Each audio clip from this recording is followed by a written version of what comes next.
everyone, nice to see you. So in this video, I want to talk about my past few months continuing my training online and how hard it's been, how exciting it's been, how it has been an eye-opener. I never imagined in a million years that my third term of my first year would be spent at home. I'm back in Darlington now and I'm doing drama school from my bedroom. It's just such a dark little room. The pandemic hit just as we were about to go into our third term. In fact, it was the last day of second term. We had our modern style scene showing, and then we had like a poetry night and a sleazy, which is like a scratch night. I remember everybody kind of having this weird feeling because we got an email from the head of the drama school saying that fight week was cancelled, which was supposed to be in the Easter break. We were all hoping for the best. We were all hoping it would just be a few weeks and then we'd be back at school and there would just be some extra special measures in place like washing your hands more or whatever. But no.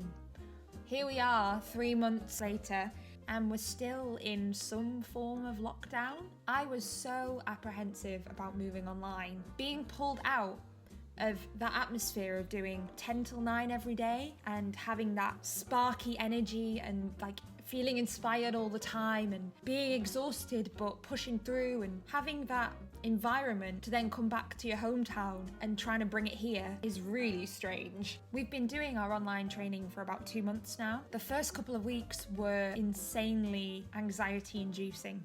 Having to look at yourself on a screen and try and ignore it. You end up being really self-conscious. Everybody's energies were drained. We were tired from being on Zoom for 3 hours. We have like a maximum of 4 hours a day. It was crazy and everyone was getting headaches all the time. And we thought it was going to be like that for the whole time we were training online. And even then, we didn't know how long that was going to be. Now, we kind of have a light at the end of the tunnel. LAMDA have proposed that we'll start our second year on the 14th of September. And I'll go into detail about that a little bit later about what we've been given to expect going back into school, because obviously it's going to be weird for a while, social distancing and whatnot. Once we all got over the awkward looking at yourself thing, learning we could hide our self view if we wanted to or go off camera if we needed to, once we got over all of that, we then had the funny moments like the techie lags when someone would be speaking and then end up sounding like a robot and people's internet's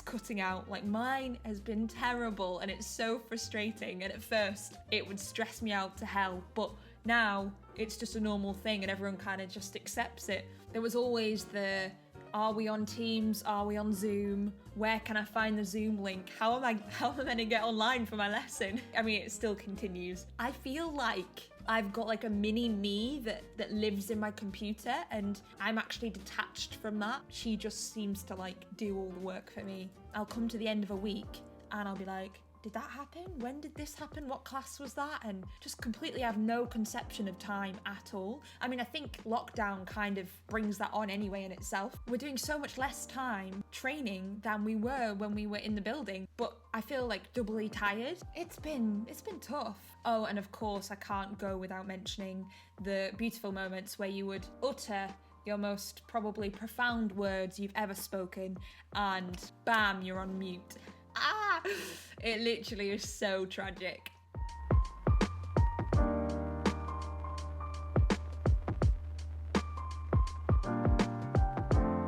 With regards to classes, we've had a real mix. I mean, I think the great thing about this time has been we've had teachers we never would have been able to have in school. And I think that's something that LAMDA are looking to take forward with them, is the digital aspect of training and incorporating that in new ways of training. Having some classes online allows teachers from all over the country to teach at LAMDA, or all over the world even. So it's not just limited to practitioners that live in London. We have the opportunity now to have a wide variety, which I think is really exciting, especially being from the Northeast, a regional area. The The idea that we can get access to stuff that's not just down the road. And I hope that it'll help broaden our horizons a little bit and open our minds. Another great and challenging thing that's come of this time is learning to practice self-discipline.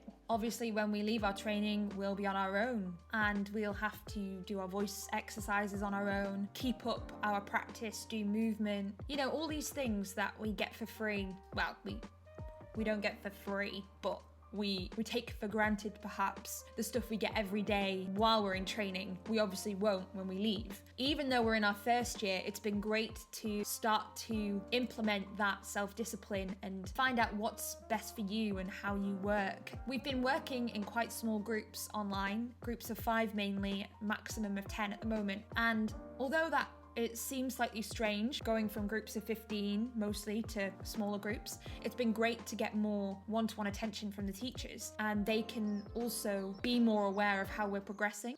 Oh, little bird.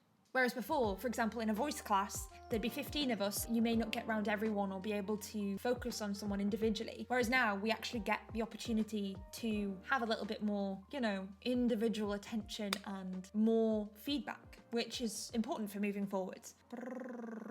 There are going to be a lot of changes at LAMDA over the coming years, for the better. Even our second year at the moment is a little bit hazy. We don't really know how it's going to be. And although that's really scary, I'm really excited to be a part of the change. It's a well-needed change. It's about time that we update our curriculum. I think the great thing about Sarah Frankham is she is very much looking to create artists and not just churn out actors. Looking forward to when we graduate, the theatre industry is going to be completely different. I mean, it's all so uncertain at the moment, so we don't really know how it's going to look. But what we do know is that we're going to need performers who are creative and make their own work and not just there to turn up and read a script, say the lines, leave. Scream, scream, scream, scream. Man, I'm so looking forward to being back in the building. There is something you don't get quite obviously from being There's quite obviously something you don't get from working online, which is human touch. And obviously that's not going to be the case for a while. Here we go, that leads well into talking about school. So when we go back, at the moment, as it stands, we're having 2 meter distance. We can't sweat. I mean, we can sweat. We're encouraged not to as much as we can. As in, like, I don't think we're gonna have movement lessons that involve like a lot of exercise. Also, singing. I think we are carrying on our singing lessons online because, again, you're spitting everywhere. Well, you're not, but you know what I mean. We have to wear masks, we have to go in the building one way and leave another, stay in one room the whole day, and then the teachers rotate. I think there's a limit of about 8 people per class. Crazy. We're doing half days, so some people will start at 8 a.m. and finish at about 1 o'clock, I think, and then the next group will come in for the afternoon and finish about 7. I think there are 2 reasons behind that. 1 being helping people to avoid rush hour, and 2, making sure there aren't loads of people in the building at once. Because that's a hot spot for the virus. Bam. Bam. On a more personal level, there's been some massive ups and downs in this time. I think this is the first time in a good while I've had time to stop and think and reflect, get a grip on myself a bit more. I feel like I rant on about this all the time, but I guess you're always learning new stuff about yourself. And I think for me, it's about coming to terms with my good bits and my bad bits and all the bits in between. My mental health has been all over the place. I'm currently doing pretty well and I'm proud of that, but I think I had like a mid-lockdown crisis. I think I had a mid-lockdown crisis. I got very down. I miss a lot of people, and not having them with me, I think, made it harder, having to battle all of these things on my own when usually I would have someone physically to turn to. Weird. Having said all of that, and having those experiences of feeling really shitty, there have been some really positive things to come out of this for me, in the way that I've had the time to give myself a bit of a cuddle. Maybe that's a bit metaphorical, but I mean, I have literally been hugging myself sometimes because I'm such a hugger. I don't know if anybody else out there is a hugger, you'll know how hard this has been to like not be able to touch people. Oh my God, I can't wait to just hug everyone. So to wrap up, there have been a mixture of things to come out of this time for me, and it's still a little bit raw. It feels like I'm living in a dream still. I don't feel quite real. Wherever you are in the world, take care. Keep spreading love. Keep learning. Keep educating yourselves. And open your eyes. Open your eyes to the world. God, I think I would do the world's worst TED Talk. Stay safe, as my gran keeps telling me. Hopefully I'll catch you soon.